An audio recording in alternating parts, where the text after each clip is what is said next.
about this picture of Jesus in the Quran. God says that this is from me to you. The Christian says, no, this is Muhammad's creation. So let us analyze what I have just read to you. You see, at the very first verse that I read to you, God Almighty is telling us, through Muhammad, telling us that Mary was a woman chosen by God Almighty above the women of all nations. This is enshrined in the Quran. Mary, the mother of Jesus, a woman above the women of all nations. So the question arises, why would Muhammad say such a thing? That he is honoring the mother of his opposition, if there is such a thing. There isn't. Muhammad belongs to the same brotherhood of the prophets of God. Moses, David, Solomon, Jesus, Muhammad. It's a brotherhood of prophethood. But from the Christian point of view, Muhammad is an opposition. He is a challenger to the integrity and position of Jesus. But now this person is telling the world, Muslims as well as non-Muslims, that Mary, the mother of Jesus, she was chosen above the women of all nations. And this he's telling in the first instance to his own people. Because Muhammad, he will admit, was an Arab. He was not an Indian. I'm an Indian, of Indian extraction. I come from South Africa. We have some Sudanese brethren from Africa. We have some Malay brethren from Indonesia, Malaysia.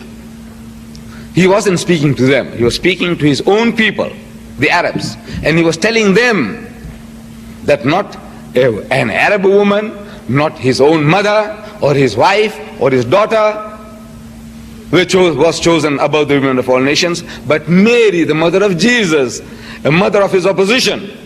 I'm asking people, the missionaries, please account for that.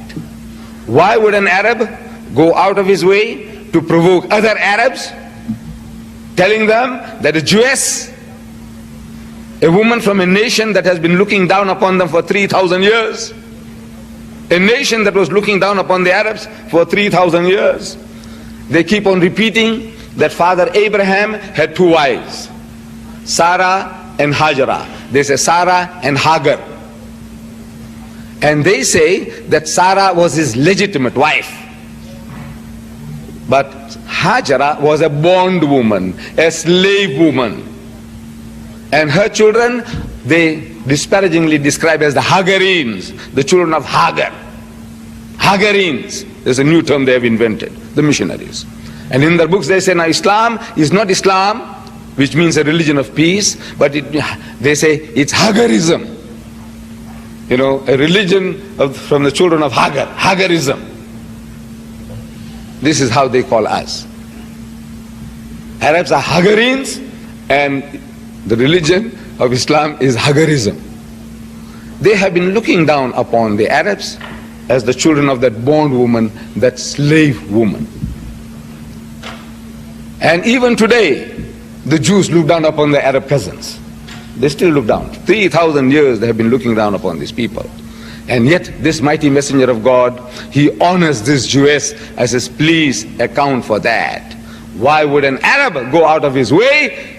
He's going out of his way to provoke his own people and honor a Jewess. Explain that. Unless he was commanded from a higher source. Because on the human level, from the human point of view, to me, there is no woman better than my mother, or my wife, or my daughter. Why yours, my opponent, my opposition? Why?